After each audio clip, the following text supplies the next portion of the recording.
Diesel के वाहनों की लगातार बढ़ती संख्या से अब प्रदूषण भी बढ़ने लगा है। जहां बात करें जोधपुर की, तो जोधपुर की सड़कों पर इन दिनों पेट्रोल डीजल की गाड़ियों के साथ ही कहीं इलेक्ट्रिक व्हीकल भी सड़कों पर दौड़ते देखे जा रहे हैं। हमारे साथ में है जिला परिवहन अधिकारी। उनसे जानेंगे कि जोधपुर में जो आरटीओ की गाइडलाइन है उसकी कितनी पालना हो रही है और प्रदूषण को नियंत्रण करने के लिए जोधपुर का ये है जो परिवहन विभाग है ये कितना मुस्तैद है। जी सर। जी नमस्ते, मैं जिला परिवहन अधिकारी जोधपुर। पॉल्यूशन को लेकर माननीय एनजीटी के और माननीय सरकार के निर्देशानुसार समय समय पर गाइडलाइंस और निर्देश जारी होते रहते हैं। उनकी विभाग पूर्णतः पालना करता है। उसी पालना के तहत विभागों के गाड़ियों के रजिस्ट्रेशन होते हैं, साथ ही और व्हीकल से संबंधित कार्रवाई होती है। वर्तमान में जोधपुर में लगभग 1.5 लाख से अधिक 4 व्हीलर रजिस्टर्ड हैं, चौपहिया वाहन, जिनमें से लगभग तेज़ी से अब संख्या बढ़ रही है। इलेक्ट्रिक व्हीकल्स की तरफ लोगों का रुझान है, तो ये शो करता है कि लोग पर्यावरण के प्रति सचेत हो रहे हैं। 500 से ज़्यादा 4 व्हीलर रजिस्टर्ड हो चुके हैं अभी ईवी में। साथ ही 2 व्हीलर की संख्या जोधपुर आरटीओ में लगभग 12 लाख से अधिक है और बड़ी तेज़ी से पिछले 1-2 साल से इनमें भी इलेक्ट्रिक व्हीकल्स की तरफ रुझान बढ़ रहा है और लगभग 11,000 से ज़्यादा 2 व्हीलर भी रजिस्टर्ड हुए हैं। मैंने पहले बताया, जोधपुर जिस प्रकार एनसीआर रीजन है उसी प्रकार जोधपुर भी नॉन अटेनमेंट सिटी में आता है, जिसमें पॉल्यूशन मानकों की पूर्णतः पालना की जाती है। ऐसे व्हीकल जो माननीय एनजीटी और माननीय राज्य सरकार द्वारा निर्देशित किया गया है, जिनको रजिस्टर्ड नहीं करना है पॉल्यूशन मानकों के अनुसार, उनको यहाँ रजिस्ट्रेशन नहीं किया जाता है। और भी समय समय पर जैसी जैसी गाइडलाइन जारी होती है हम उसकी पूर्णतः पालना करते हैं। सर, पिछले 1.5 से 2 साल के भीतर जो है वो कितने इलेक्ट्रिक व्हीकल्स का जो है वो पंजीयन यहाँ हुआ? मैंने पहले जैसे आपको बता दिया कि लगभग 1-2 साल के अंदर रुझान बढ़ा है और ये तेज़ी से रुझान इसका बढ़ता जा रहा है। लगभग 10-11 हज़ार के आसपास 2 व्हीलर ईवी इलेक्ट्रिक व्हीकल के रूप में रजिस्टर्ड हुए हैं और 500 से ज़्यादा 4 व्हीलर भी इस ओर रजिस्टर्ड हुए हैं और प्रतिदिन इनकी संख्या बढ़ती जा रही है।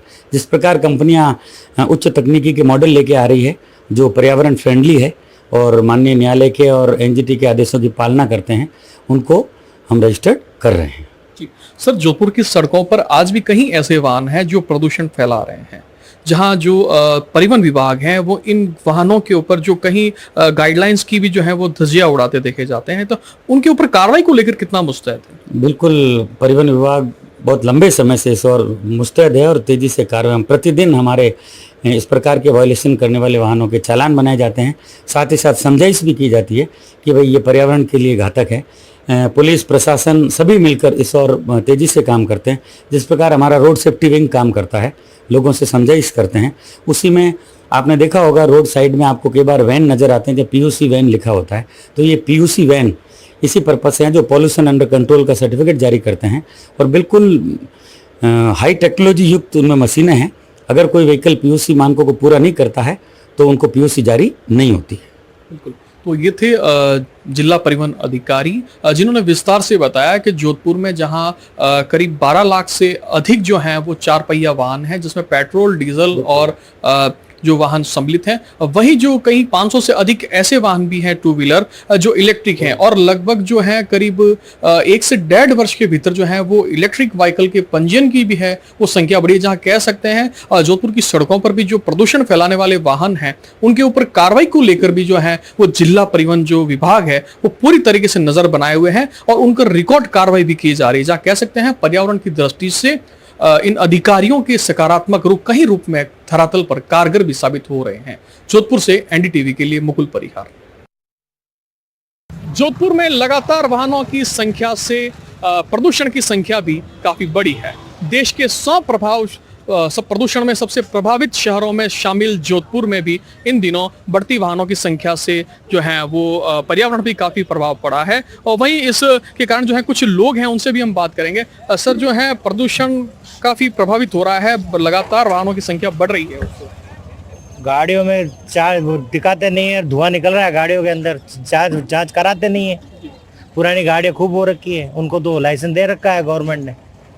लोगों का कहना है कि जोधपुर में जो है करीब 12 लाख से अधिक दोपहिया वाहन हैं, वहीं 1.5 लाख से अधिक जो है वो 4 पहिया वाहन जो है जोधपुर की सड़कों पर दौड़ रहे हैं। वहीं पर्यटन विभाग भी जो है वो इसको लेकर गंभीर है। इसके अलावा जो ट्रांसपोर्ट डिपार्टमेंट है उसने भी पर्यावरण की दृष्टि से जो है वो अब कहीं कार्रवाई भी शुरू की है। जोधपुर की सड़कों पर जो है प्रदूषण फैलाती गाड़ियों के ऊपर भी कड़ी कार्रवाई की जा रही है। कुछ लोग भी हैं हमारे साथ में। सर, जो लगातार जो इलेक्ट्रिक व्हीकल्स की भी जो है वो डिमांड बढ़ रही है, क्या लगता है पर्यावरण की दृष्टि से भी ये कारगर होगा? यस, कारगर होगा। इलेक्ट्रॉनिक वाहनों से पर्यावरण प्रदूषण कम होता है, जबकि पेट्रोल व डीजल से चलने वालों से अधिक धुआं उत्पन्न होता है, जिससे पर्यावरण प्रदूषण होता है। सर, क्या नाम है आपका? राकेश गौड़ है मेरा नाम जी। जो वाहन चल रहे हैं अभी पर्यावरण के हिसाब से वो सही नहीं है। इलेक्ट्रिक गाड़ियाँ सरकार ने लागू कर रखी है और जनता को ज़्यादा से ज़्यादा इसको खरीदना चाहिए, जिससे कि पर्यावरण की रक्षा हो सके। और जो गर्मी का टेम्परेचर बढ़ रहा है वो वाहनों से ही बढ़ रहा है, उनके प्रदूषण से पूरा वातावरण माहौल ख़राब हो रहा है। हेरिटेज को भी इसको काफ़ी दिक्कत हो रही है। जो बिल्डिंग है, हवेली है जो पुरानी है, जो पर्यावरण इस धुएं से वो अपना स्वरूप हो रही है। तो पब्लिक और जनता से ज़्यादा अपील यही करूँगा कि भविष्य में आगामी समय के लिए आप ज़्यादा से ज़्यादा इलेक्ट्रॉनिक गाड़ियों का खरीदारी करें, उससे पर्यावरण की रक्षा हो सके। जोधपुर की सड़कों पर जो धुआं निकालती जो गाड़ियां हैं उसका हेरिटेज के ऊपर भी काफी इफेक्ट पड़ रहा है। आप मेरे पीछे देख सकते हैं, ये जोधपुर का ऐतिहासिक क्लॉक टावर है, जहाँ प्रदूषण के कारण जो है जोधपुर का ये जो छितर का पत्थर है ये भी जो है कहीं रूप में जो है वो काला हो रहा है और अपने जो स्वरूप को भी खोता जा रहा है। कुछ और भी लोग हैं। सर, क्या नाम है आपका? मेरा नाम यतेंद्र प्रजापत है। और जैसा आप बता रहे हैं, मैंने भी देखा है कि ये जो अभी शाम के टाइम में जब जो प्राइम टाइम होता है उस टाइम जब वाहन खड़े होते हैं ट्रैफिक में तो इतना धुआं सा हो जाता है, सांस लेना भी दुर्बल हो जाता है। और ये बीमारियों का भी कारण है, जैसे अस्थमा की बीमारी भी शुरू हो जाती है, किसी को एलर्जी होती है, किसी को स्किन का भी प्रॉब्लम हो जाता है। तो हमें समय के साथ में चलते हुए और इलेक्ट्रिक वाहनों को खरीदना चाहिए, जिससे पॉल्यूशन कम होगा और बीमारियों में भी हम रोक लगा सकेंगे। बिल्कुल। तो जैसा कि लोगों का कहना है, इलेक्ट्रिक व्हीकल्स की जो है वो डिमांड काफ़ी होनी चाहिए। और जैसा कि जो है जो भारत सरकार है वो भी जो स्थानीय नगर निकाय होते हैं उनको पॉल्यूशन कंट्रोल करने के लिए भी कुछ विशेष बजट भी देते हैं, जहाँ उनको एक क्राइटेरिया है, जहाँ जो शहर अगर अत्यधिक पॉल्यूशन की उस सीमा से बाहर जाता है तो उसको जो है वो निर्धारित क्राइटेरिया के अनुरूप जो है वो बजट से भी वंचित रहना पड़ता है। जहाँ कह सकते हैं जोधपुर में भी अगर स्थानीय निकाय हैं वो भी अपनी कार्यशैली को जो प्रभावी रूप से कार्य नहीं करते हैं, उसका खामियाजा जो है वो केंद्र के इस बजट से भी उनको वंचित रहना पड़ सकता है। जहाँ कह सकते हैं अब जोधपुर में इलेक्ट्रिक व्हीकल्स की भी जो है वो संख्या बढ़ी है। बीते 2 साल में करीब 11,000 से अधिक नए दोपहिया जो इलेक्ट्रिक व्हीकल्स हैं उनका भी पंजीयन हुआ है। जहां आगामी कुछ आने वाले समय में अब पेट्रोल डीजल की गाड़ियों की बजाय इलेक्ट्रिक व्हीकल्स की संख्या अधिक होगी, तो निश्चित रूप से पर्यावरण को लेकर भी एक नया संदेश जाएगा। जोधपुर से एनडीटीवी के लिए मुकुल परिहार। तो व्हीकल एक्ट के तहत पुराने वाहनों के रजिस्ट्रेशन रद्द किए जा रहे हैं। अलवर जिले के एनसीआर में आने के बाद यहां के वाहन मालिकों को भारी नुकसान उठाना पड़ रहा है। आपको बता दें कि अदालत के आदेश के बाद जो 10 साल पुराने डीजल वाहन और 15 साल पुराने पेट्रोल वाहन हैं उन्हें सड़कों से हटाने के आदेश हैं। 3 लाख से ज़्यादा वाहनों को डीरजिस्टर्ड किया जा चुका है। ज़्यादा प्रदूषण फैलाने वाले वाहन चलाने वालों के खिलाफ कार्रवाई भी हो रही है, जुर्माना भी वसूला जा रहा है। कार्रवाई के साथ प्रशासन लोगों को जागरूक भी कर रहा है। इसे एक प्रभावी अभियान के रूप में काम करने के लिए निर्देशित किया गया है।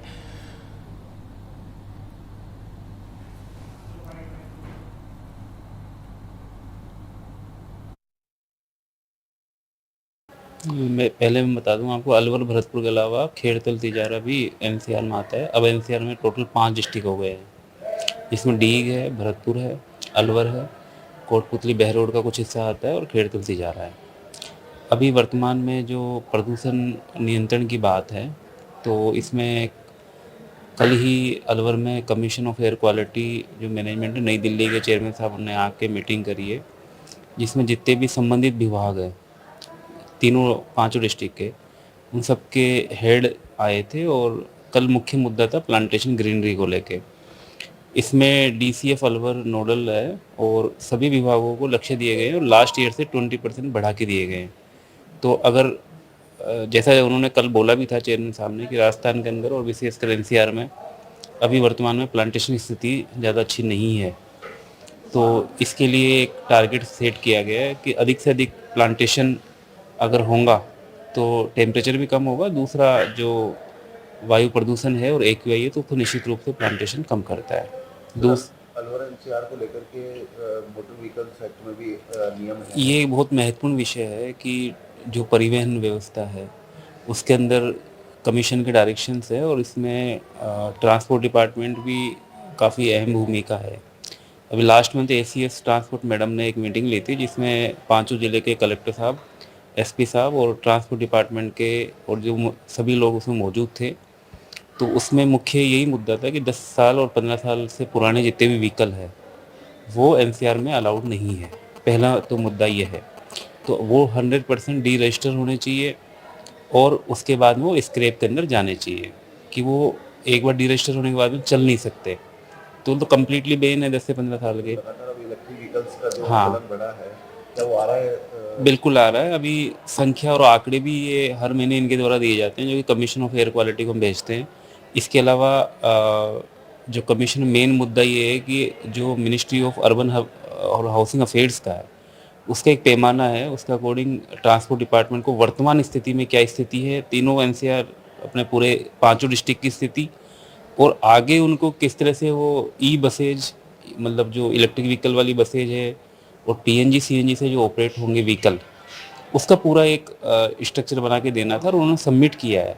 और मेरे को हाँ नहीं इसके लिए बिल्कुल ये हो चुका है और इसका ये प्रपोजल भी जा चुका है और जहाँ तक मुझे पता है कि वो अप्रूव भी हो चुका है कि जो एनसीआर के लिए अलग से जो ट्रांसपोर्ट सिस्टम है उसमें अभी जुलाई से ये जो डीजल पेट्रोल के इंटर एनसीआर एंड दिल्ली के जो ट्रांसपोर्ट है अलाउड नहीं होगा।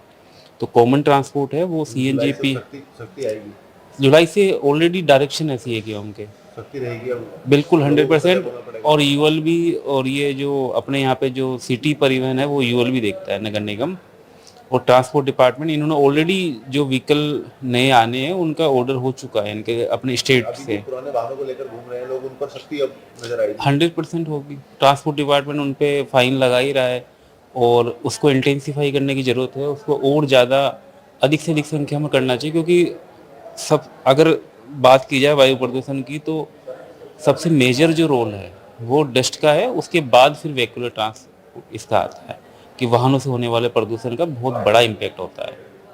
और गवर्नमेंट लगातार सीएनजी और इलेक्ट्रिक व्हीकल को प्रमोट कर रही है। सब्सिडी अलवर की अगर बात करें तो अलवर में फिलहाल सबसे ज्यादा पोल्यूशन किस चीज का सबसे ज़्यादा रोड डस्ट का है 70%। इमिश रोड डस्ट जो यहाँ पे रोड डस्ट मतलब रोड डस्ट बोल सकते हैं। दूसरा कंस्ट्रक्शन और डिमोलिशन जो एक्टिविटी है अलवर में मुख्य समस्या ये है कि यहाँ पे जो डस्ट सप्रेशन है वो थोड़ा सा पुअर है उसकी स्थिति, क्योंकि यहाँ पे सीएनडी जो construction demolition waste processing site है वो अभी भी उसका मतलब निर्माण नहीं हुआ है। तो जगह जगह बिल्डिंग के जो वेस्ट होते हैं वो डंपिंग रहता है रोड साइड्स में या और जगह वो पड़े रहते हैं। तो वो अंततः क्या होता है कि साइंटिफिकली उसका डिस्पोजल ये होता है कि वो सीएनडी साइट पे जाके वहाँ से लिफ्ट होके वहाँ जाएगा और वहाँ प्रोसेस होगा। तो वो जब तक नहीं होगा। और दूसरा यहाँ पे अभी तो काफ़ी अच्छा कार्य किया गया है कि रोडों का निर्माण हुए हैं। पहले टूटी हुई रोडें थी तो उसके लिए एनकेप में फंड भी आता है, तो उससे यहाँ पे काफ़ी रोडों का काम अभी काफ़ी हुआ है, उससे कंट्रोल हुआ। रिको एरिया में भी बहुत अच्छा काम हुआ है रिको के द्वारा एमआईए के अंदर इंटरलॉकिंग टाइल्स का रोड्स का। और कंटिन्यूस अभी निगम भी एंटी स्मोक गन और मैकेनिकल स्वीपिंग से कर रहे हैं। परंतु अभी भी मैं मानता हूँ कि रोड डस्ट के लिए मेन जो है सीएनडी साइट्स पे कंट्रोल करने की जरूरत है। अलवर और भरतपुर दोनों जिले एनसीआर में आए हुए पड़े हैं पहले से। 2000 से चल रहा है अलवर तो एनसीआर के तहत। इसमें 15 साल पुराने पेट्रोल वाहन और 10 साल पुराने डीजल वाहनों को फेज आउट किया जाता है और ये प्रक्रिया सतत चल रही है ऑटोमेटिकली। अभी पिछले 4-5 महीने से ऑटोमेटिक चल रहा है ये। और हाल ही में मुख्य सचिव ने पॉल्यूशन को देखते हुए इस पर काफ़ी सख्ती इसमें दी थी कि इसमें लगातार कार्रवाइयाँ रहें, तो वो निरंतर जारी है। हाँ, ये अब हमारी फ्लाइंग के रूटीन में है, रूटीन वर्क की तरह वो करते रहते हैं। ये सतत प्रक्रिया चल रही है। वाहनों को सीज भी करते हैं, सीज किस करने। किस तरह के वाहन इस कैटेगरी में आते हैं?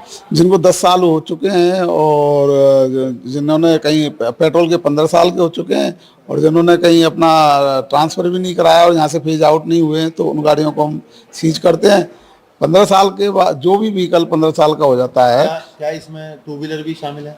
2 व्हीलर 4 व्हीलर सारे ही हैं। जो भी व्हीकल हैं वो सारे ही, पेट्रोल का है तो 15 साल के लिए और डीजल का है तो 10 साल के लिए, सभी पर ये कार्रवाई होती है। आरटीओ विभाग इस पोल्यूशन को बचाने के लिए आम राहगीरों जो व्हीकल मालिक हैं उनको क्या मैसेज देना चाहता है? उनको एक तो समय समय पर अपनी गाड़ी की मेंटेनेंस और सर्विस वगैरह कराते रहना चाहिए, पॉल्यूशन को भी चेक कराते रहना चाहिए। और जिन वाहन स्वामियों के वाहन 15 साल पुराने पेट्रोल के या 10 साल पुराने डीजल के हो गए हैं, तो एनसीआर से कहीं बाहर दूसरी जगह इनको सेल आउट कर देना चाहिए, क्योंकि आगे आने वाला जो समय है उसमें इन वाहनों को बिल्कुल यहाँ पर प्ले नहीं किया, चलने नहीं दिया जाएगा। आगे आने वाले दौर में सख्ती ज़्यादा बढ़ती जाएगी। हाँ बिल्कुल, और ज़्यादा सख्ती होगी और हो सकता है इन वाहनों को जबरदस्ती पकड़ के और आरबीएसएफ सेंटर जो स्क्रैपिंग सेंटर हैं उन पर पहुंचाया जाएगा। दिल्ली एनसीआर के नजदीक लगते अलवर और भरतपुर जिले को, जो कि एनसीआर में जोड़ा हुआ है, उसके बाद से ही अलवर जिले की जो परिवहन व्यवस्था है उसमें भी कहीं ना कहीं बदलाव नजर आता है। और यहाँ पर एनवायरमेंट को लेकर के भी दिल्ली एनसीआर का कहीं ना कहीं प्रदूषण अलवर को भी प्रभावित करता है। यहाँ पर माना जाता है कि जो दिल्ली से सटे हुए इलाके हैं जो एनसीआर क्षेत्र में आते हैं, वहाँ पर एनवायरमेंट का काफी असर देखने को मिलता है, जहाँ पर प्रदूषण, इंडस्ट्री से आने वाला प्रदूषण और डस्टिंग से होने वाला प्रदूषण कहीं ना कहीं बहुत ज्यादा लेवल पर देखा जाता है। वहीं वाहनों की अगर बात की जाए तो अलवर जिले में पूरे राजस्थान से ये 2 जिले ऐसे हैं कि अलवर और भरतपुर, जहाँ पर मोटर व्हीकल एक्ट के तहत 15 साल पेट्रोल के लिए और 10 साल डीजल के लिए ही मान्य है, जिसके बाद वाहन मालिक को अपनी रजिस्ट्रेशन किसी और जिले में कराना होता है, अन्यथा उस वाहन को स्क्रैप में भेजना होता है, जो एक यहाँ के लोगों के लिए काफी चिंताजनक चीज है। लेकिन लोग इसी के चलते ही अपने वाहनों को दूसरे जिलों में रजिस्ट्रेशन कराते हैं, जिससे अलवर जिले का रेवेन्यू भी कहीं ना कहीं घटता नजर आता है। अलवर से मुदित गौड़, एनडीटीवी राजस्थान।